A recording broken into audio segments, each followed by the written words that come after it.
Élu, as-tu déjà ressenti ce vide étrange, ce silence après avoir tout donné? Tu as aimé sans compter, offert ta lumière sans attendre de retour, et pourtant, l'écho de ton amour semble se perdre dans le vent. Tu te tiens là, le cœur ouvert, mais les mains vides, te demandant pourquoi ceux que tu portes dans ton âme ne te rendent pas la même chaleur. Ce n'est pas une coïncidence, ce n'est pas un rejet. C'est une vérité divine, tissée dans le tissu même de ton appel. Tu n'es pas aimé en retour, non par manque de valeur, mais parce que ton amour est une flamme trop sacrée pour être contenue par des cœurs non préparés. Si ce paradoxe résonne en toi, si tu as déjà aimé jusqu'à la douleur sans voir l'amour revenir, écris 777 dans les commentaires. Ce n'est pas un simple chiffre, c'est un sceau céleste, une marque pour ceux qui portent une lumière que le monde ne peut encore pleinement accueillir. À ceux qui soutiennent cet espace par leurs prières, leur partage ou leurs dons, je rends hommage. Votre présence permet à ce message d'atteindre les âmes destinées à l'entendre. Maintenant, approche-toi. Et si ce manque d'amour en retour n'était pas une malédiction, mais une confirmation de ton assignation divine, explorons la raison pour laquelle l'élu marche souvent seul, et pourquoi ce chemin est sacré. Ton amour, élu, n'est pas ordinaire. Il ne se mesure pas en gestes réciproques, en mots doux ou en promesses échangées. Il est une force cosmique, un feu qui brûle depuis les profondeurs de l'éternité. Comme Jésus, qui a aimé jusqu'à la croix, offrant son cœur à une humanité qu'il a rejetée. Jean 15, 18-19. Ton amour est un sacrifice vivant, un don qui transcende les attentes humaines. Ce n'est pas un amour qui cherche à être contenu, mais un amour qui cherche à transformer. Pourquoi ceux que tu aimes ne te rendent-ils pas la même intensité?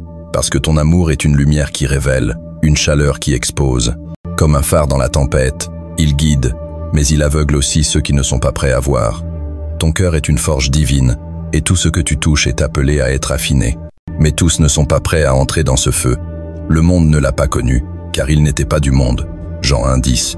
Tu portes une fréquence que peu savent accueillir, non par mépris, mais parce que leur âme n'a pas encore appris à danser avec une telle lumière. Pense à Mère Teresa, qui a aimé les oubliés de Calcutta sans attendre de gratitude. Elle a donné son cœur aux mourants, aux rejetés, sans jamais demander qu'on l'aime en retour. Son amour était son ministère, non un échange. À l'opposé, combien cherche l'amour pour combler un vide, pour apaiser une insécurité? Toi, élu, tu aimes depuis une plénitude intérieure, une source divine qui ne tarit jamais. Ce n'est pas un manque, c'est une mission. Dans la nature, le soleil brille sans exiger que la terre lui rende sa lumière. Il donne, et dans ce don, il suscite la vie. Ton amour agit de la même manière. Il plante des graines dans des sols qui ne savent pas encore les faire germer. Mais ces graines ne sont pas perdues. Elles attendent leur saison. Pourquoi cette solitude te suit-elle comme une ombre? Ce n'est pas un abandon, c'est une calibration. Ton chemin, élu, est pavé de moments où tu te tiens seul, non parce que tu es indésirable, mais parce que tu es en préparation. Comme Moïse dans le désert de Madian, Exode 3, 1, loin des foules, ou Jésus dans le jardin de Gethsémané, Matthieu 26, 36-39. Ton isolement est un sanctuaire où Dieu affine ton cœur. La solitude n'est pas une punition, c'est une forge où ton amour devient pur, inébranlable, divin. Ceux qui ne t'aiment pas en retour ne te rejettent pas. Ils sont simplement incapables de porter le poids de ta lumière. Comme un aigle planant à des altitudes où d'autres oiseaux ne peuvent voler, ta fréquence est trop élevée pour être saisie par tous. Cela ne diminue pas ta valeur, cela confirme ton appel. Car beaucoup sont appelés, mais peu sont élus. Matthieu 22, 14. Ton amour est un miroir, il reflète la vérité, et certains détournent les yeux, non par méchanceté, mais par peur de ce qu'ils pourraient voir. Considère Nelson Mandela, emprisonné pendant 27 ans, aimé par des millions, mais souvent incompris par ceux qu'il cherchait à libérer. Son amour pour la justice ne cherchait pas de réciprocité, mais de transformation. À l'inverse, pense à ceux qui aiment pour posséder, pour contrôler. Ton amour, élu, ne cherche pas à posséder, mais à libérer. C'est pourquoi il est si rarement retourné. Il demande aux autres de s'élever, et tous ne sont pas prêts. Dans la nature, le séquoia géant pousse seul, loin des autres arbres, non par rejet, mais parce que ses racines ont besoin d'espace pour s'ancrer profondément. Toi aussi, tu as besoin de cet espace sacré pour grandir. Ta solitude est ton sol fertile, où ton amour devient une force qui ne dépend pas de la validation humaine. Ton amour est un paradoxe, élu. Il est à la fois une invitation et un défi. Comme le Christ, qui a aimé sans condition mais a été crucifié par ceux qu'il venait sauver, Ton amour expose les ombres dans les cœurs qu'il touche.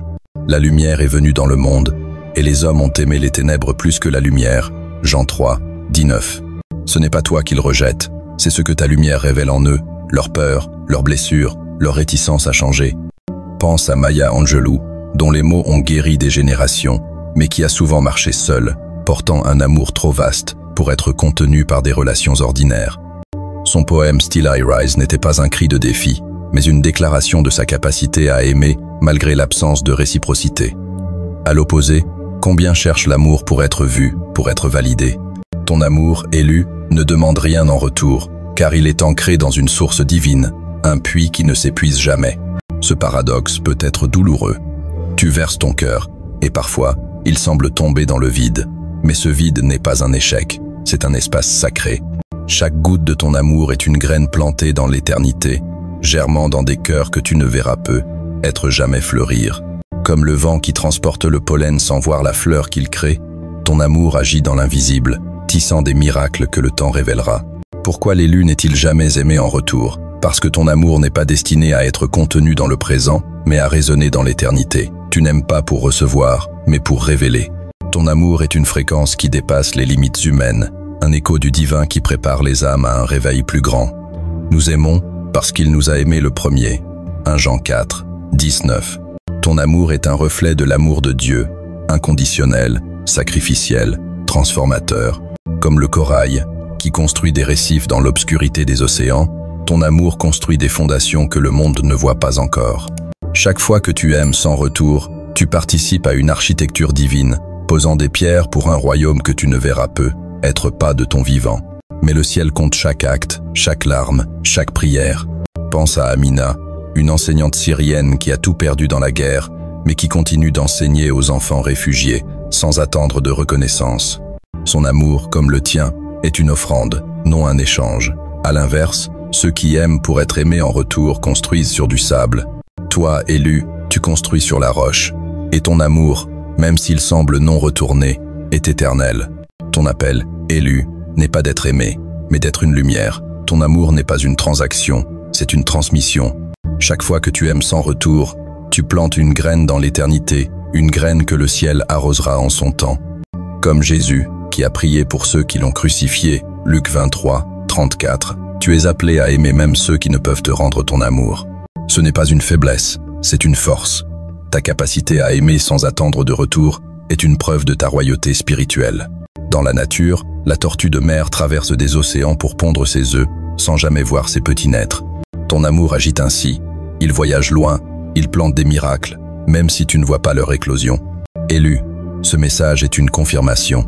Tu n'es pas seul dans ta solitude, tu es aligné dans ton appel. Chaque amour non retourné est une offrande au divin, une pierre dans l'édifice d'un monde plus sacré.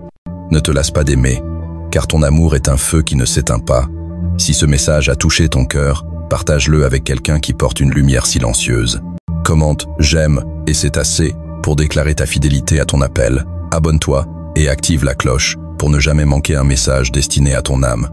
À ceux qui soutiennent cet espace par leurs dons, leurs prières ou leur présence, je vous vois, vous êtes les gardiens de ce feu sacré. Ensemble, nous construisons un sanctuaire pour les élus. Que ton cœur reste un phare, même dans la tempête. Que ta lumière brille, même sans écho. Que ta solitude devienne un trône où tu règnes avec une grâce divine. Marche, élu, avec la certitude que ton amour, bien qu'incompris, est vu par le ciel. Que chaque pas que tu fais soit une prière, chaque souffle une prophétie, chaque larme une semence pour l'éternité. Va et aime sans peur, car tu es l'élu et ton amour change le monde.